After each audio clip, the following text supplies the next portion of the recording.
Mr. Gachagua, nataka useme hivi, Mr. William Samoei Ruto haezi toa wa Kenya na haezi toa Wajaluo nikiwa mmoja wao kwa roho yako, kwa sababu tunakupenda kama Wakenya, si watu wa mlima peke yake, na tunakuheshimu Mr. Gachagua. Wewe endelea kusema ukweli, wewe endelea kusema kila kitu yenye unajua, na kaa ukijua tuko nyuma yako mpaka dakika ya mwisho. Then nikisonga mbele, napenda kuomba Mungu anipatie kitu moja. Mwenyezi Mungu, nipatie roho ya uongo, roho ya kudanganya, roho ya kutenga, roho ya fitina, roho ya kutafanyia watu kazi kama Mr. William Samoei Ruto. Ruto ndio president mzuri tu, hakuna president mwingine mzuri kama Mr. William Ruto. Ruto anatenga kila pahali. Barabara alitenga huko kwa matanga, alitenga kitambo mpaka hata alisahau.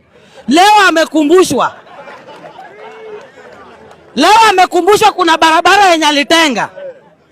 Nashukuru Mungu sana kwa sababu kuna mwanaume mmoja ambaye ni ndume amesimama na akamkumbusha mbele yake. Lakini Mr. William Ruto ni nani? Bwana ya pasta. Bwana ya mchungaji ameamuka akasema hivi, hiyo barabara najua, nilisema mimi mwenyewe nitafanya na bado nitaifanya. Asante sana Mr. William Ruto kwa hiyo ujasiri yenye uko nayo ya uongo, kwa sababu hata hujatoka hapo kama hujatenga. Hata leo hii bado umewatengea, na bado kuna college yenye umewajengea saa hii. Kesho watoto wanaenda shule hapo.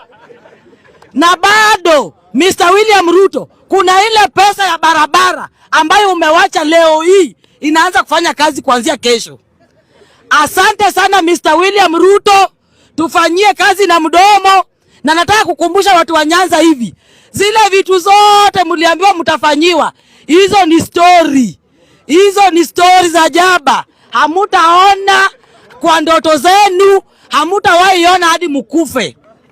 Na nikimalizia namalizia hivi, wale watu wote wenye walikula pesa ya Mr. William Ruto, wallahi hamukuli. Mutasupport Ruto hadi mwisho, atasimamisha watu kwa hizo zone zenu na atachukua kiti, na mukipinga munakufa. Sasa kama mtaki kukufa, kama unajua ulikula pesa ya Mr. William Ruto, kama utaki kukufa, usijaribu hata kulala na uote Ruto one time. Utakujiwa na Mr. William Ruto na utamalizwa. So mimi niko hapa nasema Ruto one time,